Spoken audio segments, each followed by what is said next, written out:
Good morning student, welcome to my YouTube channel Sanju @online classes. Please channel को like subscribe और share ज़रूर करें, जिससे दूसरे बच्चों के पास भी वर्कशीट का सॉल्यूशन आसानी से मिल सके। आज हम क्लास 5 में एनएएस की वर्कशीट का सॉल्यूशन आपको समझा रहे हैं, तो प्लीज़ ध्यान से देखें और सुने। चलो, पहला क्वेश्चन है, क्या यह संभव है कि भला कोई जंगल में घंटा भर घूमे और फिर कोई विशेष चीज़ ना देखे? मुझे जिसे कुछ भी दिखाई नहीं देता, सैकड़ों रोचक चीज़ें मिलती हैं, उन्हें मैं छूकर पहचान लेता हूँ। मैं भोजपत्र के पेड़ की चिकनी छाल और चीड़ की खुरदरी छाल को स्पर्श से पहचान लेती हूँ। वसंत के दौरान मैं टहनियों में नई कलियां खोजती हूँ। मुझे फूलों की पंखुड़ियों की मखमली सतह छूने और उसकी घुमावदार बनावट महसूस करने में अपार आनंद मिलता है। इस दौरान मुझे प्रकृति के जादू का कुछ एहसास होता है। कभी जब मैं खुशनसीब होती हूँ तो टहनी पर हाथ रखते ही किसी चिड़िया के मधुर स्वर कानों में गूंजने लगते हैं। अपनी उंगलियों के बीच झरने के पानी को बहते हुए महसूस कर मैं आनंदित हो उठती हूँ। तो ये आपके पास समझ में आया बेटे, ये आपको पढ़ना है और इसको समझ कर नीचे देखे क्वेश्चन के आंसर देने हैं। तो पहला क्वेश्चन है, लेखिका चीज़ को कैसे पहचान लेती है? तो कैसे पहचान लेती है? उसको छू कर पहचानती है। क्वेश्चन नंबर सेकंड, लेखिका प्रकृति की सुंदरता को छूकर महसूस करती थी क्योंकि वह देख नहीं पाती थी। क्योंकि वह बेटा देख नहीं पाती थी, इसलिए वह छूकर ही महसूस करती थी। क्वेश्चन नंबर 3, लेखिका को किसके मधुर स्वर सुनाई देते हैं? तो किसके मधुर सुनाई देते हैं उसको? चिड़िया के मधुर स्वर सुनाई देते हैं। क्वेश्चन नंबर 4, लेखिका स्वयं को खुशनसीब समझती है। क्यों समझती है खुशनसीब? क्योंकि चिड़िया के मधुर स्वर को सुनकर, क्योंकि उसको चिड़िया के मधुर स्वर सुनने को मिलते, इसलिए वह खुशनसीब महसूस अपने आप को समझती हैं। आप किस चीज़ को छूकर महसूस कर सकते हो? तो आप पक्षियों की आवाज़ को नहीं छू सकते, नदी का रंग, चाय का स्वाद नहीं, हम रुई की नरमी, हम रुई को हाथ लगा के महसूस कर सकते हैं कि यह नरम है। अगला क्वेश्चन नंबर अगला पार्ट में दिया गया है, विद्यालय का नाम है क्या है गया विद्यालय, आराम नगर दिल्ली, 25 जनवरी 2020। सूचना, कान की बाली खोई है। एक नोटिस है, किसी बच्चे की विद्यालय में कान की बाली खो गई है। विद्यालय के सभी विद्यार्थियों को सूचित किया जाता है कि कल 24 जनवरी को आधी छुट्टी के समय खेल के मैदान में खेलते हुए मेरी चांदी की एक बाली कान से निकलकर कहीं गिर गई है। वह गोल आकार की पतली सी बाली है। जिस किसी विद्यार्थियों को वह बाली मिली हो वह मुझे वापस देने का कष्ट करे, इसके लिए मैं उसकी आभारी रहूँगी। सीमा क्लास 5वीं है, अनुक्रमांक 9। तो उसकी बाली खो गई है, उसे नोटिस बोर्ड पर नोटिस लगा दिया, जिसे मिल जाए वो हमें दे दें। तो पहला क्वेश्चन है, क्वेश्चन नंबर 6 है, यह सूचना किसके बारे में है? किसके बारे में है?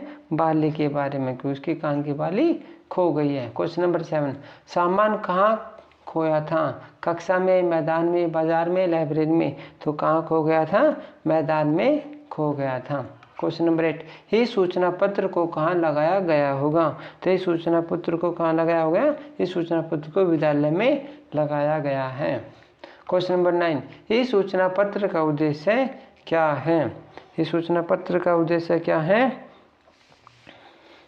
तो इस सूचना पत्र का क्या उद्देश्य है? अपने खोए हुए सामान को ढूंढना। यदि किसी का सामान खो जाता है तो वो इस प्रकार उसको ढूंढ लेता है। तो क्वेश्चन नंबर 10 में क्या पूछा गया? सूचना पत्र पर सूचना लगाने से क्या लाभ होगा? तो क्या लाभ होगा? सामान वापस मिलने की संभावना बढ़ जाएगी। समझ में आया बेटा? चलो अगला क्वेश्चन करते हैं। किसी शहर में रहते थे वह एक घर में भाईचार, मगर नहीं था उन सब में थोड़ा सा भी प्यार। एक दिवस उसके पापा ने उन सबको बुलाया, लकड़ी का एक छोटा गट्ठा उसको था पकड़ाया। बोले, पापा एक एक करके जोर जरा लगाओ, हो सके तो इन्हें गट्ठे को तोड़कर मुझे दिखलाओ। सबने अपनी अपनी बारी जोर बड़ा लगाया, लेकिन उस नन्हे गट्ठे को कोई तोड़ न पाया।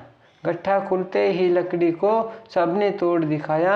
अब पापा ने पास बुलाकर प्रेम से समझाया, जैसे मिलकर पतली लकड़ी बन जाती है ताकतवर, वैसे ही तुम मिलके चलो तो आँच न आएगी तुम पर। समझ गए सारे ही भाई, पापा को बतलाया, अब से हम सब मिलकर रहेंगे, अच्छा पाठ समझाया। तो अगला क्वेश्चन है, समझ में आ गया बेटा आपको? तो क्वेश्चन करते हैं, कविता में कितने भाई की बात की गई थी? तो कविता में कितने भाई की बात की गई थी? कविता में 4 भाई की बात की गई थी। अगला क्वेश्चन नंबर 12, पापा ने भाइयों को क्यों बुलाया था? पापा ने भाइयों को क्यों बुलाया था? सीख देने के लिए। क्या देने के लिए? सीख देने के लिए बुलाया था। क्वेश्चन नंबर 13, पापा क्या चाहते थे कि मिलजुल कर रहे, कि उसके चारों बच्चे मिलजुल कर रहे। लकड़ियों का गट्ठा तोड़ने में सभी भाई असफल क्यों हो गए थे? क्यों असफल हो गए थे? बहुत सारी लकड़ियाँ एक साथ बंधी थी। वे सारी लकड़ियाँ एक साथ बंधी थी। क्वेश्चन नंबर 50, पापा ने बच्चों को क्या सीख दिया? पापा ने कहा कि बेटा मिलकर रहने में ही मजबूती है। चलो अगला क्वेश्चन है, क्वेश्चन नंबर 5। अगला कार्यपत्र को पढ़ेंगे हम। ठीक है, इसमें क्या बोला, गर्मियों की छुट्टियों का अंतिम दिन है। नीरज अपनी नानी के गांव से अपने घर लौट रही है। उसके पिताजी उसे लेने आए हैं। वह अपने घर जाने के लिए तैयार हो रही है। तभी नानी ने उसे एक टोकरी में कुछ रखकर अपने साथ ले जाने को कहा, परंतु वह यह जानने के लिए उत्सुक है कि नानी ने उस टोकरी में क्या रखा है। नीरजा, अरे वाह, टोकरी में क्या है नानी जी? मैं अनुमान लगाती हूँ, आप बस इतना बताइए कि इसमें फल है या मिठाई। नानी, फल। नीरजा, तब तो इसमें पक्का सेब होंगे। नानी, नहीं, थोड़ा और सोचो। नीरजा, अच्छा सोचती हूँ, परंतु यह बताइए यह फल छोटे पौधे पर लगता है या पेड़ पर? नानी, पेड़ पर, और यह खट्टा भी होता है। नीरजा, तब तो यह नारंगी है। नानी, नहीं बिटिया, यह नारंगी भी नहीं है। इस तरह नीरजा ने नानी से फल के रंग और उसकी आकृति के बारे में पूछा तो नानी ने बताया कि यह पीला है और इसकी आकृति गोल है। नीरजा ने सोचा कि यह तो अमरूद है। नानी ने झंकार करने पर उसे कहा नानी, बस एक बार बताइए कि यह किस काम आता है? नानी, यह अचार और शरबत बनाने के काम आता है। तो नीरजा, नानी, अब मैं जान गई कि यह आम है। नानी, हाँ बिटिया, ठीक बताया आपने। तो चलो क्वेश्चन करते हैं। तो पहला क्वेश्चन है हमारा, नीरजा कहाँ गई थी? तो नीरजा कहाँ गई थी? तो नीरजा नानी के घर गई थी। क्वेश्चन नंबर सेकंड में क्या बताया गया है? नीरजा घर क्यों लौट रही है? नीरजा घर क्यों लौट रही है? उसके विद्यालय खुलने वाले थे, उसके स्कूल खुलने वाले थे, इसलिए वह लौट रही है। अगला क्वेश्चन, नीरजा के फल की किन किन विशेषताओं के बारे में नानी से पूछा? उसका रंग कैसा है, उसकी आकृति कैसी है, इसके बारे में उसने पूछा। क्वेश्चन नंबर 4, नींबू के अलावा निम्नलिखित में से एक ऐसा फल बताएं जो अचार और शरबत बनाने के काम आता है। तो इसका आंसर होगा आम। क्वेश्चन नंबर 5 में क्या पूछा गया है? अचार बनाने के लिए किस चीज़ की प्रिजर्वेटिव की तरह इस्तेमाल किया जाता है? तो इसका आंसर होगा नमक को हम प्रिजर्वेटिव या प्रिरक्षक के रूप में यूज करते हैं। तो अगला क्वेश्चन है, वैश्य विद्यालय आरामनगर दिल्ली। सूचना, ये भी नोटिस दिया गया है। नोटिस की डेट है 20 जनवरी 2020। पुस्तक मेले का आयोजन किया जा रहा है। सभी विद्यार्थियों को सूचित किया जाता है कि विद्यालय प्रांगण में एक पुस्तक मेले का आयोजन किया जा रहा है। इस मेले का उद्देश्य विद्यार्थियों को सस्ती दर पर पुस्तकें उपलब्ध करवाना तो है ही, साथ ही इसमें पुस्तक पठन के प्रति रुचि उत्पन्न करना भी है। समय और अन्य विवरण इस प्रकार है। दिनांक 28 जनवरी 2021। समय है प्रातः 9 बजे से दोपहर 2 बजे तक। स्थान है विद्यालय प्रांगण के विद्यालय में पुस्तक मेले का आयोजन किया जा रहा है। मुख्य आकर्षण क्या है? मूल्य पर 25% की छूट। यदि कोई बुक लेगा उसको 25% की छूट मिलेगी, यानी कि 100 रुपये की पुस्तक पर 25 रुपये की छूट उसे मिलेगी। तो चलो क्वेश्चन करते हैं। तो पहला क्वेश्चन है हमारा, यह सूचना किसके बारे में है? तो यह सूचना पुस्तक मेले के बारे में है। क्वेश्चन नंबर 7, प्रांगण शब्द का अर्थ क्या है? प्रांगण शब्द का अर्थ है आंगन। क्वेश्चन नंबर 8, पुस्तक मेले का उद्देश्य क्या है? तो पठन के प्रति रुचि पैदा करना, कि बच्चों के बीच में पढ़ने लिखने की रुचि उत्पन्न हो, इसलिए पुस्तक मेला लगाया गया है। यह सूचना पत्र कहाँ लगाया गया होगा? यह सूचना पत्र विद्यालय में लगाया गया है।